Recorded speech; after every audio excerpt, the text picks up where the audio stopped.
कर्नाटक में विधानसभा चुनाव के बाद कांग्रेस ने कर्नाटक वासियों को खुश कर दिया है। कांग्रेस नेता राहुल गांधी और कांग्रेस के राष्ट्रीय अध्यक्ष मल्लिकार्जुन खड़गे ने बड़े ही भव्य अंदाज में कर्नाटक में गृह लक्ष्मी योजना का शुभारंभ किया।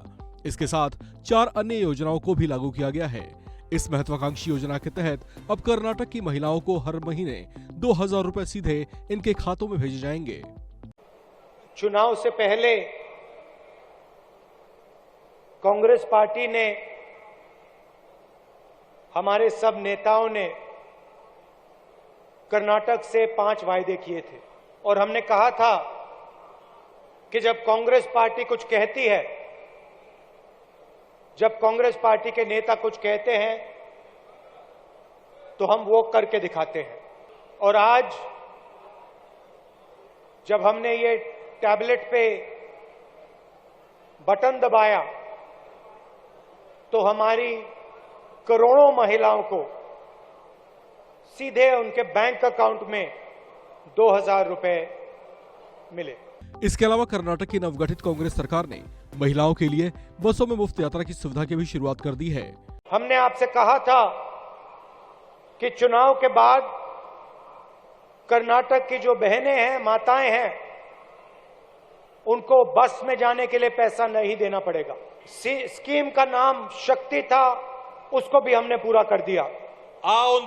कांग्रेस नेता राहुल गांधी ने इस मौके पर बताया कि प्रदेश के युवाओं की तरक्की और उनकी बेहतर शिक्षा के लिए भी कांग्रेस ने बहुत गहरी सोच के साथ काम किया है। हमारे 5 स्कीम देखिए, एक स्कीम को छोड़कर सारे स्कीम महिलाओं के लिए बने हैं।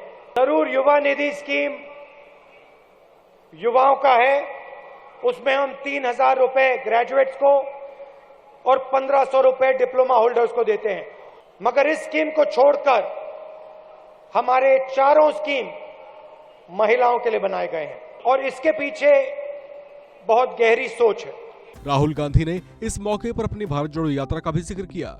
उन्होंने कहा कि कर्नाटक में उन्होंने करीब 600 किलोमीटर की लंबी यात्रा की थी। महिलाओं ने महंगाई को लेकर अपनी पीड़ा उनसे शेयर की थी। ऐसे में उन्होंने कर्नाटक की महिलाओं को ध्यान में रखते हुए उनकी सुविधा के लिए काम किया है। राहुल गांधी ने इस मौके पर केंद्र सरकार पर भी निशाना साधा। उन्होंने कहा कि केंद्र के 3-4 मित्र हैं, उन्हीं के लिए वे काम करते हैं। देश में फैशन बन गया है, दिल्ली की सरकार जो है वो अरबपतियों के लिए काम करती है।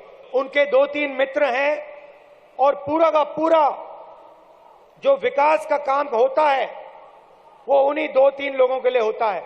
तो कर्नाटक में जो हमारे 5 स्कीम हैं वो सिर्फ स्कीम नहीं है, वो एक गवर्नेंस के मॉडल है। हमारी सोच है कि सरकार को गरीब लोगों के लिए, कमजोर लोगों के लिए काम करना चाहिए।